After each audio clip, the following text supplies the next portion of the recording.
Today we have David Aiello joining us to talk about the Macon Centralplex, what you're doing across all three venues. Thank you for being here today. Thanks for having me. I'm excited because it has been incredible to see what you guys are doing here in Macon, the shows you're bringing, the performances.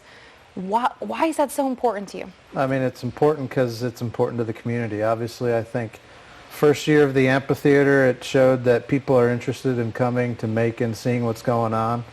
And the fact that we had 200 events and 250,000 people across all three venues come visit us, I mean, it's amazing. When we took over the market in 2016, we were doing 80 to 90 events a year. So when you consider hockey is 28 events, they weren't really doing much content. So now between all three, it's 200, and hopefully we'll keep going up. And for folks watching, what venues are you talking about? What are those three? Good question. So Atrium Health Amphitheater, the Macon City Auditorium, and then the Centerplex, the Coliseum. So yeah, so we do sporting events, theater shows, any type of concerts, family shows, public skating, everything. Wow, so 200 plus events. What is the goal for this year, for 2025? What do you hope to aim? Obviously, we want to surpass the 200. 200 has been the goal for a couple years now, so now we want to obviously continue to move the needle forward. It's gonna be hard, but we feel like it's definitely attainable. With this being an election year, election years are typically slower for the music industry, but I think so far we've seen that we've been able to withstand that, and we've had some good stuff and more to come. All right, and so I want to talk about it. I know you guys just had a huge announcement today. Someone's coming to town. Who's coming to town? Parker McCollum's coming to town. It's been one we've been chasing for the amphitheater for a while. Up-and-coming country singer. He's really rising in the charts, and the feedback has been pretty fantastic. So, you know, the other thing we've seen is with some of these bigger name artists, we've been able to draw about a 100-mile radius around Macon, and people are coming, staying in hotels, which obviously impacts the local businesses.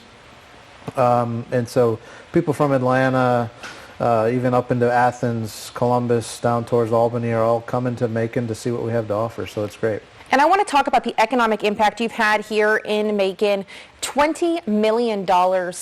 Did you expect to have that much of an economic impact? You know, from an economic impact standpoint, no. It's always hard to garner and gauge what people are going to do when they come to town. Are they just going to come in for the show? But I think what we've seen is this formula is working. People are coming. Not only are they coming to the show, but they're spending the night. They're going to the restaurants. They're seeing what Macon has to offer. They're going to the museums, and all that money stays local. So it's great. It's something that we've always wanted to do, and I think it shows that we're revitalizing Macon, the West End. There's more and more shops and restaurants opening up, which was the goal of the amphitheater, and more businesses are coming too. So the quality of life is great, and the business is great.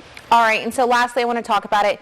What do folks have to look forward to? Anyone that you're excited for, or any performances? What can we look forward to for the year of 2025? Yeah, so I mean, at the Centerplex, we're into hockey mode. So it's the Macon Mayhem. We haven't mentioned that yet, but they got a new ownership group this year, and their sales are up 30 to 40%. So the excitement is there. They've done a really good job with in-game presentation, promotional nights, and I mean, people are coming.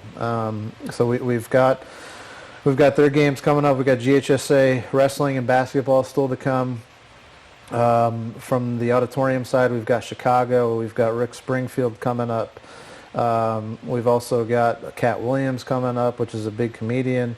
And then in the amphitheater, we just announced Parker McCollum, as I mentioned. We got Willie Nelson in April. We've got Charlie Wilson in March. So it's, you know, I would say there's a lot. Continue to stay tuned. There's more coming. All right, we'll see what's happening. You want to give us insight to what's... Maybe next time. Oh, stay with us. All right. Thank you so much for joining us. We appreciate it as always and love seeing what you guys are doing in Macon.